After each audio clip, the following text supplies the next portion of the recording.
What was that about? The decree nisi in the case of Phillotson versus Phillotson and Fawley, pronounced 6 months ago, has just been made absolute.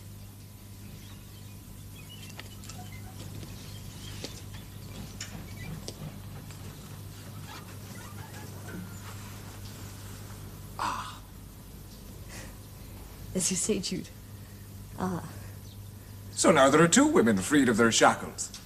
Bella's been free these 2 months. As you and I, Jude, we were freed. So we are. Jude. Are we, you and I, as free as if we'd never married anybody at all? Just as free. Except I believe a clergyman may refuse to remarry us and may hand the job over to somebody else. Sue, my love, we are as free as air. And your spirit is as free as it was born to be. I wonder, do you think it is so with us? Of course it is. It is the law. Well, I know it is generally, but I have an uncomfortable feeling that my freedom is being gained under false pretenses. False pretenses? How? Well, if the truth about it had been known, Jude, the decree would not have been pronounced. We told no lies. We made no defense and led them into a false supposition that we'd live as man and wife, though we do not. We live apart, though under the one roof. Therefore, is my freedom lawful? Would it have been granted if the court knew? Well, why did you let it be under false pretenses? You have only yourself to blame. Don't you? Don't tease me. Is it I who tease you? You ought not to be so touchy about that still. You must take me as I am.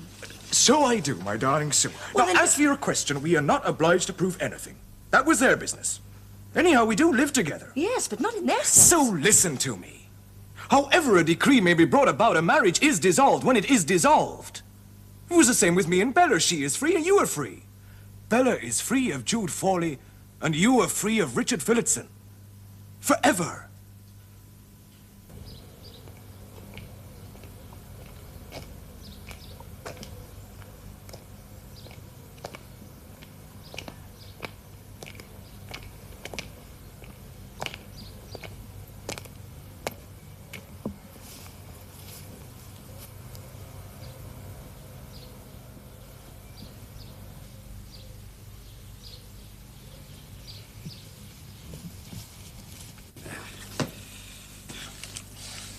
Oh, leave it be, Mr. Phillotson. I'll take it up. You've had a bite to eat. I saw you coming. I've wetted the tea. It's very good of you to have me, Mrs. Edlin. Oh, a word from the curate was enough. I do mind you well. Everybody do mind you in Mary Green. We haven't had so good a master at the school for 4 since. Come, sit ye down, do. You're very kind. You'd be too good for such an old corner place. Well, I'm good for nothing else, it seems. You know, don't you? Because I gave a poor trapped soul her freedom, I am no longer the man for a £200 a year post. I'm sorry, Mrs. Edlin, but I can pay you no more than I paid poor Miss Fawley. I'm a £50 a year schoolmaster again. Mary Green's bargain, Mr. Phillotson. 'Tis usually the bad penny that to come back. It's good to receive kindness now. 'Tis no more than you reserve. But that's not to say that I wouldn't behave different. There's a time to take a backhander to a woman. I will say no more about that. When I was here before, I suppose I was young. Younger, anyway. Mrs. Edlin, I am no longer young. Oh, I ain't bound no spring to gain myself. But I have my health, and Jude Fawley let me have this house and these here sticks, and we'll rub along. Just as you did in the old times. Is that all a man's to have? Well, you could have more and fare worse. I did. And those that have more may fare no better. Where did you get it? It's Andrew Silla's elderberry. Oh. The only survivor of our funeral feast last year. I think that we should drink to our freedom. No, I don't think I want to. It's very like Hamlet. What is? The funeral baked meats. Yes, I see. But Sue, we can get married now. Oh, after a decent interval, if that's what you have in mind. Yes, I suppose we can. Well, aren't we going to? I don't like to say no, dear Jude, but I feel just the same about it as I have done all along. Jude, I have just the same dread lest an iron contract should extinguish your tenderness for me. And yours for me. As it did between our unfortunate parents. Sue, what can we do? I love you. Well, I know it abundantly. But I think I would far rather go on living as lovers, as we are. Lovers by day. Sue, other people's experience of matrimony, I own that. But we two would... Should be two dissatisfied ones linked together, which would be twice as bad as Richard and I. Jude, the moment you're contracted to cherish me under a government stamp and I was licensed to be loved on the premises by No! you, it is ugly and sordid. But now, as you are, free, I trust you more than any man in the world. You must not say that I would change. Apart from ourselves and our unhappy peculiarities, it is foreign to a man's nature to go on loving a person when he's told that he must. There'd be much likelier chance of his doing it if he were told not to love. Ooh, there'd be little cooling then. Sue, admitting that, or something like it, you are not the only person in the world to have seen it. People go on marrying because they can't resist natural forces. Even though they know they may be buying a month's pleasure with a lifetime's discomfort. Jude, I don't know what your I- mother and father and mine, they saw it too, but they went and married just the same. Because they had got ordinary passions. We know where it brought them. Oh, Sue, you are such a phantasmal, bodiless creature that you can act upon reason in the matter. I must. Yes, well, we poor unfortunate wretches of grosser substance, we can't. You ask too much of us. And forgive me, Sue, but you give too little.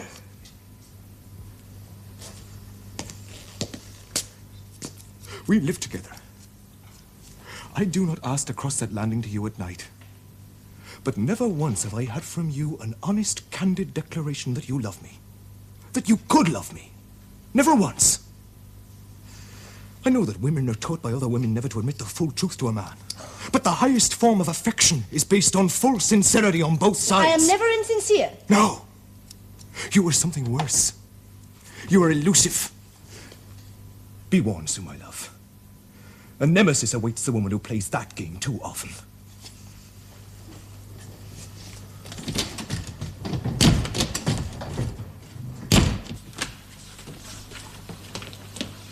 Nemesis, Sue. In the utter contempt that sooner or later her admirers begin to feel for her, and under which they allow her to go unlamented to the grave. I don't think I like you so well today, Jude. Don't you? Why not? Will you be delivering that stone this afternoon? Yes. Why don't you like me, Sue? You're too sermony. I admit it. And I'm sorry. Oh, I suppose I am so bad and worthless I deserve it. You're not bad. You're a dear. But you are as slippery as an eel when I want to get a confession No, from I you. am bad. People who are good don't want scolding as I do. But now that I have nobody but you and nobody to defend me, it's very hard that I shouldn't have my own way about whether I'll be married or not. So I don't want to force you to marry me or do the other thing. Of course I don't.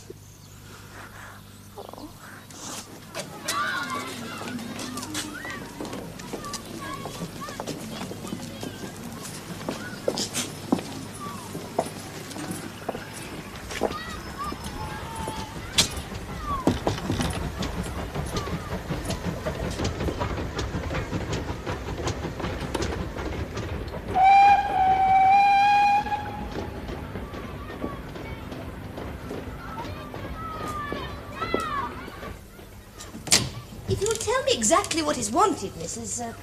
Cartlet. Cartlet, I'll show you the pattern book, Mrs. Cartlet. In your own? Mr. Fawley is delivering a headstone, but in any case, I usually take the orders.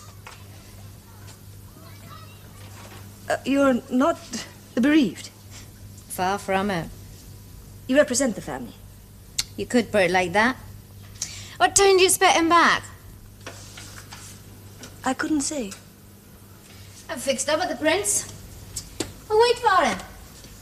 Since I've got nothing better to do. No, I'm afraid that won't do. The graveyard is outside Aldbrickham, an hour's walk with the barrow. And a poor way of business, innit? Only one stone in hand. I beg your pardon. Don't mention it. You do come on business, Mrs. Cartlet. I surely do. I'll tell my husband you called. All right. I'll call again. I'll I'll ask my husband to call up the prince, Mrs. Cartlett. You do that. Good day, Dewey.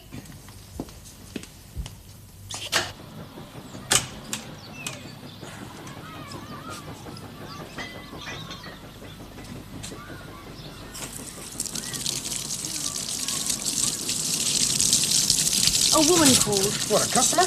Well, she said she came on business. Good, we've only got the one job in hand. Yes.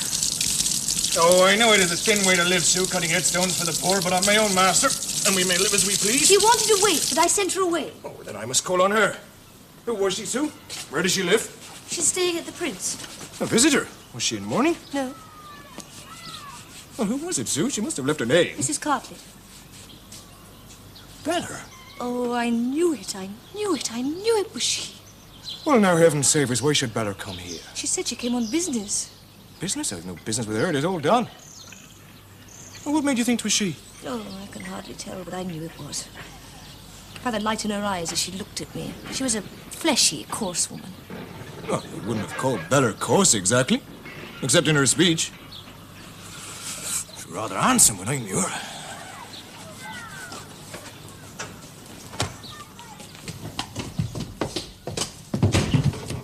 What have I said now? Handsome, yes, I suppose she is. Waving that, she is nothing to me. And she's virtuously married to another man. Now, why should she come troubling us? Are you sure she's married? Have you definite news of it? No, not definite news, but that was why she asked me to release her. Well, what can that matter to you? Oh, Jude, I'm so miserable. It seems such an ill omen. You could not possibly see her, could you? Oh, I don't suppose I could. It'd be so very painful. Anyway, she's gone. No, you won't go to her, though, Jude. Will you? Will you? Oh, I don't see why. I No, should. say you won't go! I will not.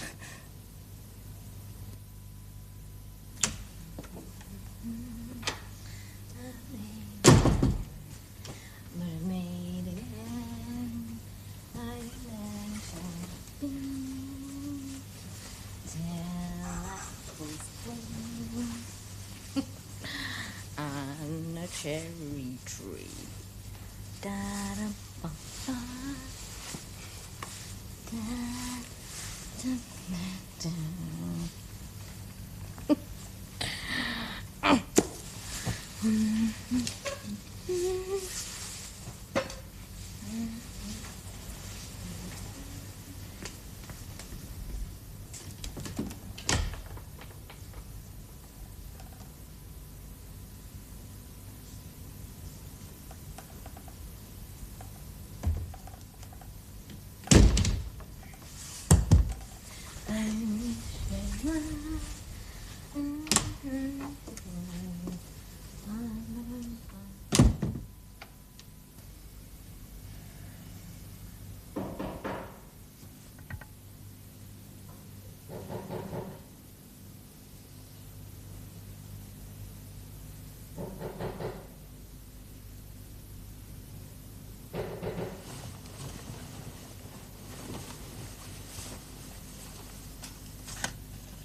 Sue?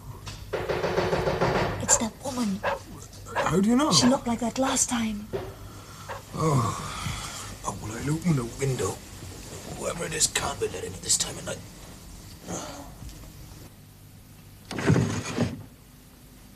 Who's there? Is that you, Jude? Is she?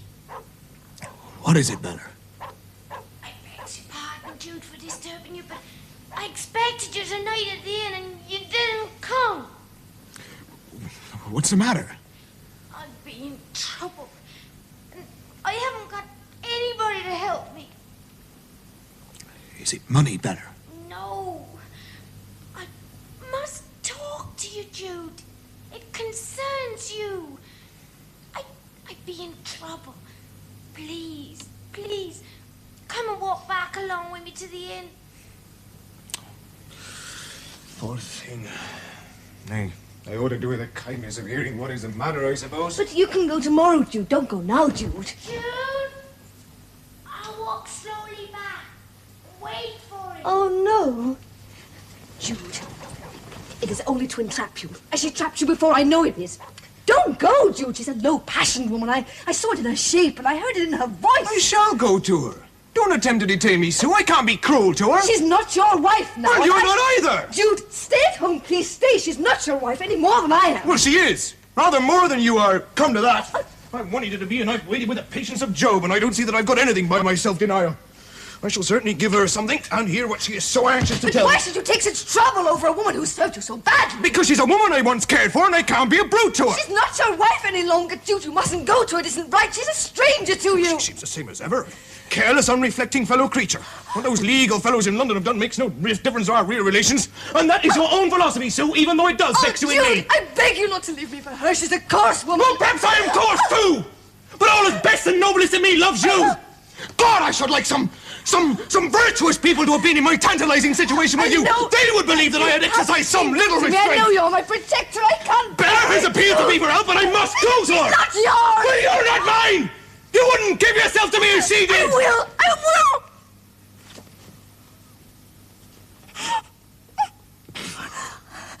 I'm not a cold, sexless creature. I'm not. So, will you marry me? Yes, I will.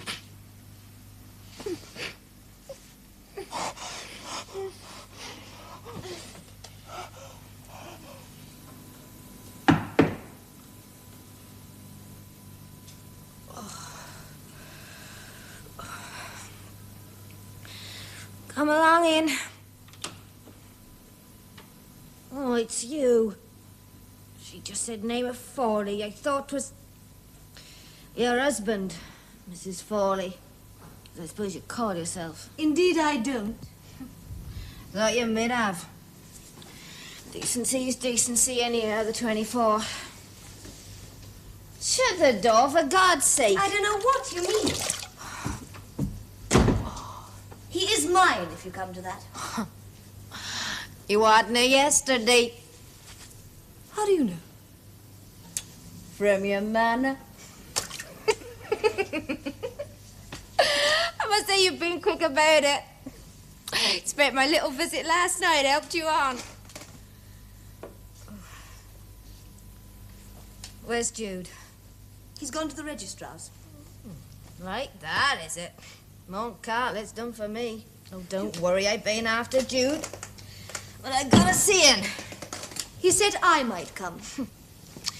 He'll come. There's the best of reasons. In the meantime, make sure you don't start for a drink and forget the banns. If I was you, I'd get into the parson straight off and have done with He it. doesn't drink and will be married soon. Quicker, the better.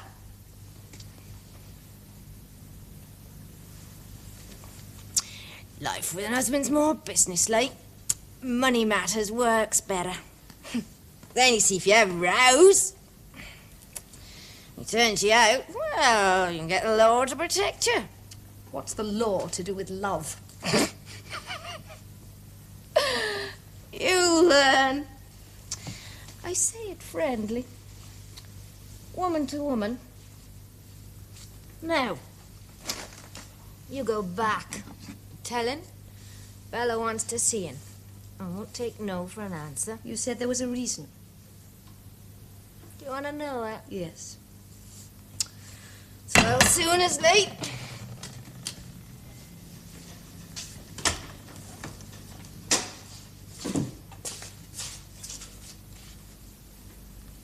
Jude's son. And mine. Born in Australia and come home to his dad. Tartlet won't have me legal. Till Jude carries the burden that's rightly his.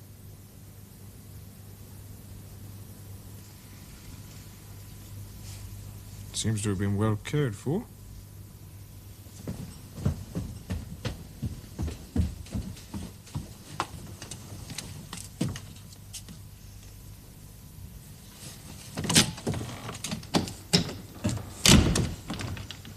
Oh, Jude. To send him alone across the world and deliver him like a parcel. To a house where he was not wanted, and a mother he hardly remembered. Well, things will be different for him She's now. cruel. She's insensitive, indifferent. We suppose that's the same thing. Children are pigs. It's all one to her. She's a hedonist. No thought, but for the pleasure of the moment. She's a deceiver, too. Jude, are you sure he... What did she say? That he was born in Sydney 8 months after she left me, and there seemed no point in telling me. If her parents hadn't tired of supporting him, I should still be in ignorance that I had a son.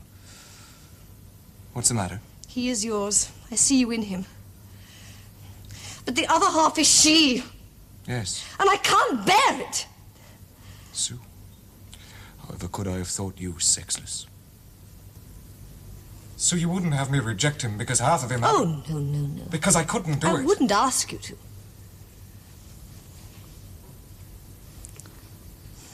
Do you know what he called me just before I went? I heard you talking. Come and sit by the fire.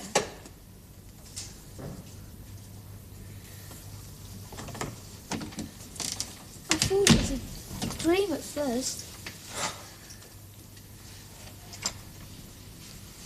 'Tis no dream, Joey. I am your father, and you're to live with us now.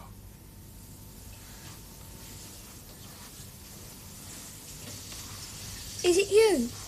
Is my real mother now? Why, do I look like your father's wife?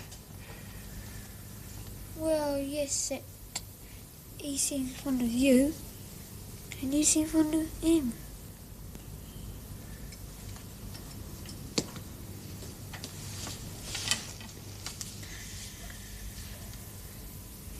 Can I call you mother? Of course you may. You already have.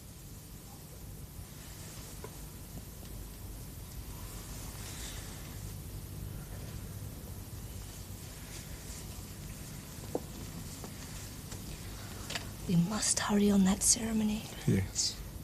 You'll love me dearly afterwards, won't you? Oh, you know I will. Sue, I've got an idea. We could educate him. Train him with a view to the university. Oh, yes. They're making it easier for poor students now if they're young. And what I couldn't accomplish in my own person, well, perhaps I can carry out through my own dear son. Oh, Jude, he'll dream his own dreams. Oh, there's more for us to think about in this one little hungry heart than in all the stars in the sky. Oh, Mr. Phillotson, they're to be married at last. Jude and... Yes, and they've asked me to go and help. It was Sue, bride who wrote. She's not forgotten me. It's very comforting not to be forgotten. Oh, dear, I see I've said too much. Not at all. You said no more than is all. You said no more than is necessary. It is I suppose I may be forgiven a little irony. Oh, Mr. Phillotson, I know it's hard on you, but you wouldn't have them live in sin. Who knows how they live? Whoever knew when she was my wife. It has been sanctioned according to law and solemnization of marriage. Can be united in marriage. I have to point out the serious and lasting consequences the vows you are about to take. Marriage, according to the laws of this country, is the union of one man and one woman for life, with the exclusion of everybody else. I must ask these people to be witnesses. Oh, no. I call all people here to witness Troubled and pale, you look. that I you'll don't be like it man here. and wife. And here's I wish we your hadn't come. certificate. It is a place where marriage is no more than a civil contract. It gives me the horrors. Well, all right, make it cross if you can. It seems so unnatural as the climax of our love. Yes. I could wish for a better place. And better company, too. I wish it could be a church if it had to be at all. It's not so vulgar there. Yes. It's vulgar enough to be sure.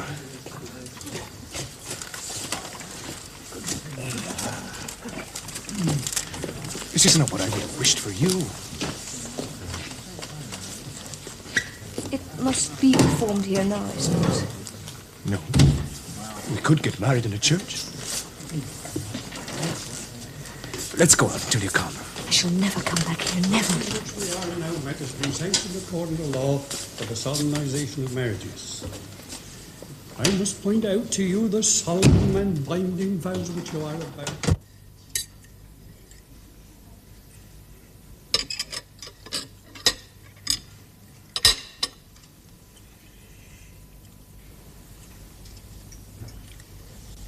Mrs. Edlin, Mum, Yes, dear?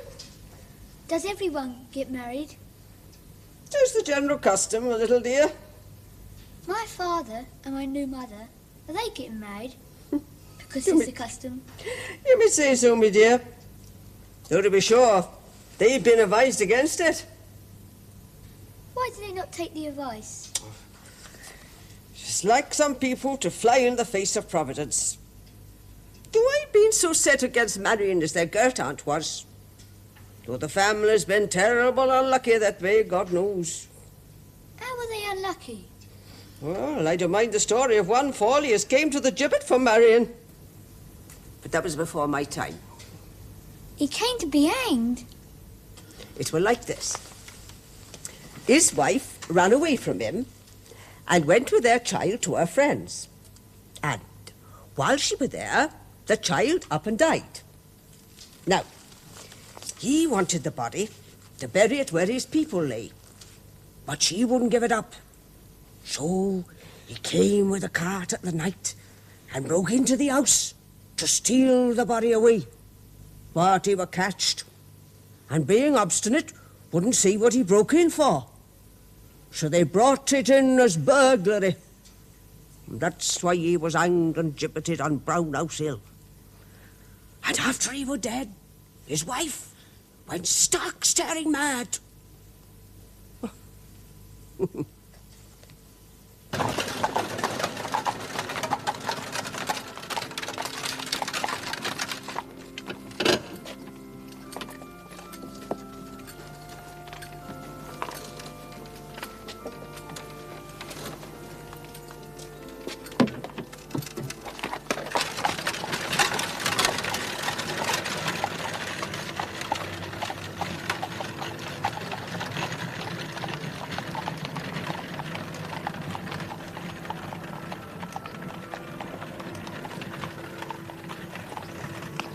She walks so confidently. That is a custom with brides. Because she has her man. Jude, she's fresh to it. She's not been awakened to its awful solemnity as we have. I see that. Jude, coming here and seeing her has made me frightened of a church wedding too. I can see that. You've begun to frighten me. We're a weak, tremulous pair. We both have doubts. We're too thin-skinned.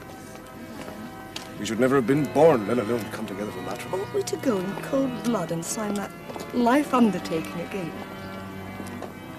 Look, everybody's getting to feel as we do. We are a little beforehand, that's all. In 50 or 100 years, everyone... Sue. We'll do whatever you wish. Oh, then let's go home. Without killing our dream.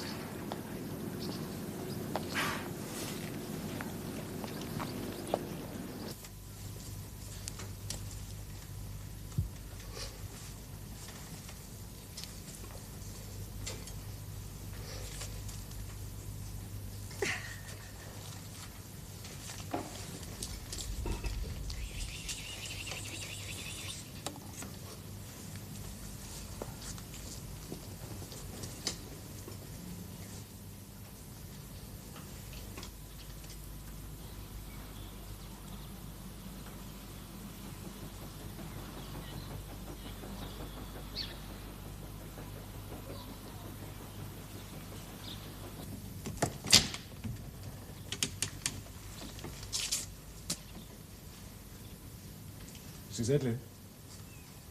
Ah, 'tis you. And the deed done. I'm afraid not, Mrs. Edlin. We changed our minds. Do you mean to say you haven't really done it? Where's Dewey? In the yard playing, if you can call that play. Dang That I should live to see a good old saying spoiled like this. What saying's that? Marry an ace to repent at leisure. It's time I got back to Mary Green. Will this be where these newfangled notions be leading us to? I'm sorry if we've disappointed you, Mrs. Edley. In my time, nobody ever thought of me afeard of matrimony. Nor of much else. But a cannonball or an empty cupboard. Why, when my poor man got married, we thought no more of it than a game of dibs. Don't tell the child when he comes in. He'll think it's gone on right, and it's better that he should not be surprised or puzzled. And you mean to go on like this, with a child in the house, and every curtain in the street twitching to watch you pass? Of course, it's only put off for reconsideration. If we're happy as we are, what should it matter to anyone?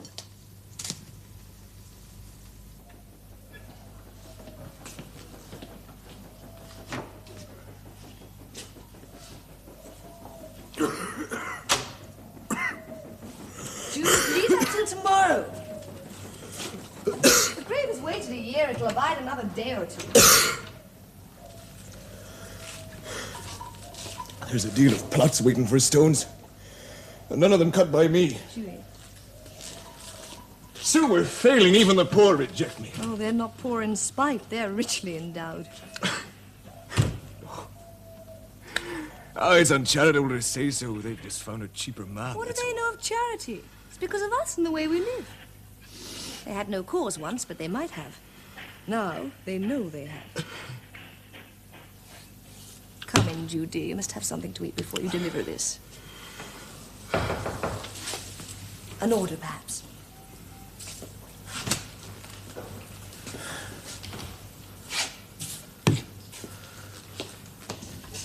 No, Mrs. Foley, I'm in no need of an headstone, and if I did, I wouldn't. Perhaps you'd ask Foley to step inside. Ah, there you are, Foley. I haven't but 2 minutes. Mr. Willis, isn't it? That's right. Willis and Biles. Dewey. Yes, I'm in a small way of business myself. Business? Well, yes, I suppose it's a business. Now, look here, Foley. My regular men are all engaged. But I've been asked to undertake the relettering of an inscription in the church at Illing. You know it, just outside the town? Yes, I know it. We've been restoring the church, but the clergyman's a very old-fashioned chap, and he's refused to let anything more be done than cleaning and repairing. I'm glad to hear it.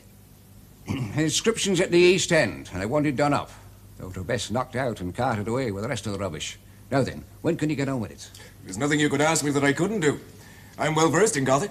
Well then, it's worth half a guinea to you. Well, I've been working for myself. Not a penny more than half a guinea, and find your own paint. Very well. I'll start tomorrow. I've got a headstone to deliver today. You're starved at that. Right, Foley. Do you, Mrs. Foley? What can I do? It's work for another or staff. I can help, Jude, if it's restoring old lettering. Yes. And you pick company, too.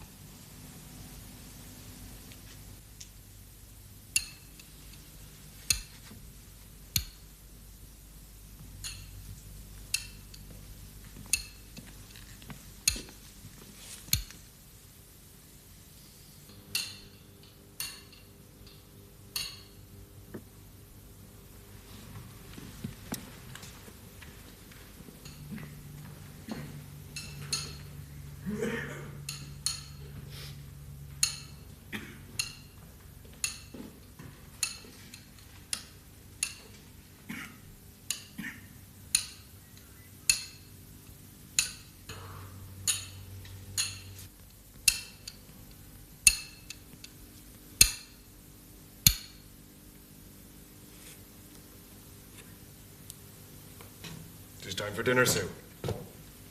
I can carry on. No. It's time for a break.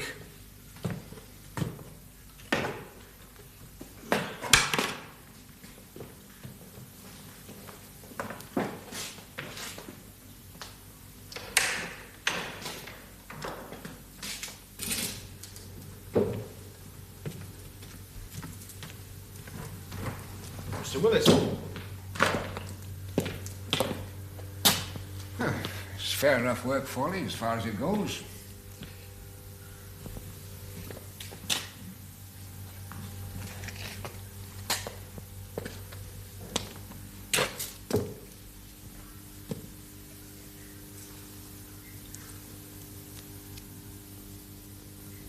Jude. Yes, Sue? Oh, it's nothing. You all right, Sue? It is hard standing.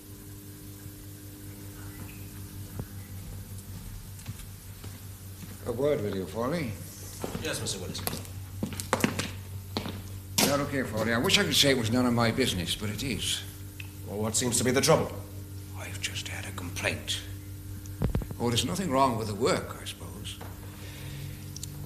I'm not a narrow-minded man, but you've created an awkwardness. Bad for trade, and that won't do. I see. I didn't know what was going on. I don't wish to go into the matter, but I'm afraid I must ask you and her to leave off and let someone else finish the job. Full pay for half a job, that's not unfair in the circumstances. Best to avoid all unpleasantness. I heard every word. I never imagined anybody would intrude in such a lonely I'm place. afraid by coming here, I've done you mischief, Jude, instead of helping you. No, it can't be helped. Shall we go? Sue.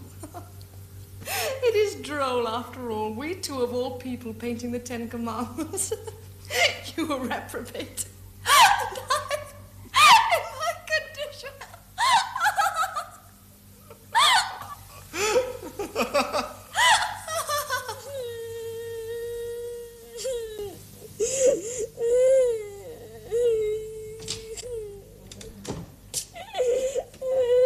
Chewie, what is it? Are you hurt, Dewey? Was it the bigger boys? All of them. All the boys. Saying things about you. They're very foolish, Dewey, and we must take no notice. Look, I picked these on the way back. Don't you like them? Please don't cry. I'm sorry, Mother. I can't help it. I should like the plan very much. If I knew they wouldn't all be wedded in a few days.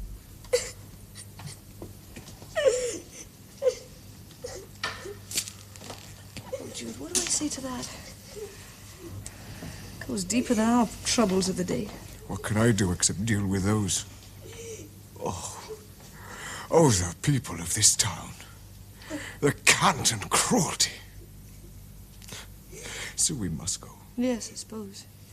Question is where to go. Well, it ought to be London, I suppose. At least there one can live as one chooses. No, not London, Jude. We should be unhappy there. Why? She is there.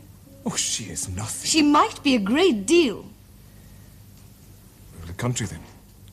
If it must be. Oh, but Sue, I'm sickened of ecclesiastical work. You ought to have learned classic. Gothic is barbaric, after all. Yes, I dare say. Well, perhaps it need not be a mason's work at all. I was brought up around Aunt Drusilla's bakery. I could bake. No, I'm a mason.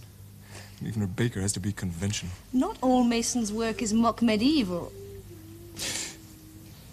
There's railway stations, hotels, bridges, theaters, music halls. That class of work. Everything that has no connection with conduct. A railway station is the modern cathedral, Jude, a proper place for a modern man. Very well, then. It is settled. I am for the secular at last in all things. The last of my aspirations gone.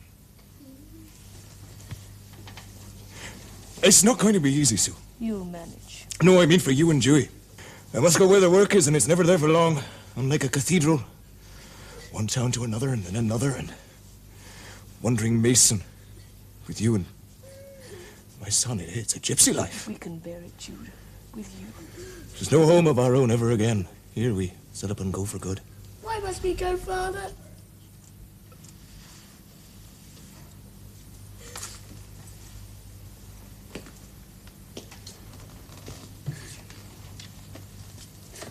Because of a cloud that has gathered over us. Though we have wronged no man, corrupted no man, defrauded no man. But we have done that which was right in our own eyes. They're to sell up. 'Tis past my understanding. In all my years at Mary Green, there never was a sale, except after her death.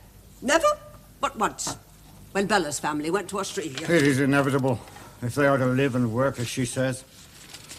It's the life of a nomad, and only one end to the road.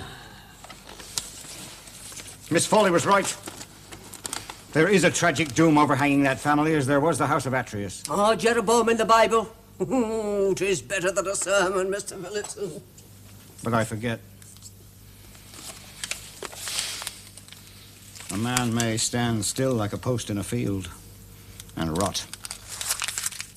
Now we have a pair of pewter candlesticks. Find your own candles. Some likes the dark and others like to see what they get in. Now, what am I offered? Fourpence? Fourpence I'm offered. The gentleman's a wag. Let's hope the wag's a gentleman. Now, come on, gentlemen. No, the snuffers are part of the lot, gentlemen. Sixpence. Sixpence I'm offered for this fine pair of ancient pewter candlesticks with snuffers. Any advice on sixpence? Anyone? A shilling. A shilling. Anyone a shilling? Ah, Mr. Barnes. Ah, now we have 2 doves in the case. 2 doves in the case, yes. I wish we could have kept them. Like a very, very nice They belonged to my grandfather. At least Stewie will know where they've gone. He knows Barnes. You ought not to be down there. Perhaps it's better than to sit dejected here. Perhaps. I never know what to do about Dewey. He's so strange. As long as we know he needs us, and he knows that we're here always. Yes. We can give him all the love he needs, but I swear that he's gone beyond the reach of my hand or yours. We can't say, Jude. We can only try.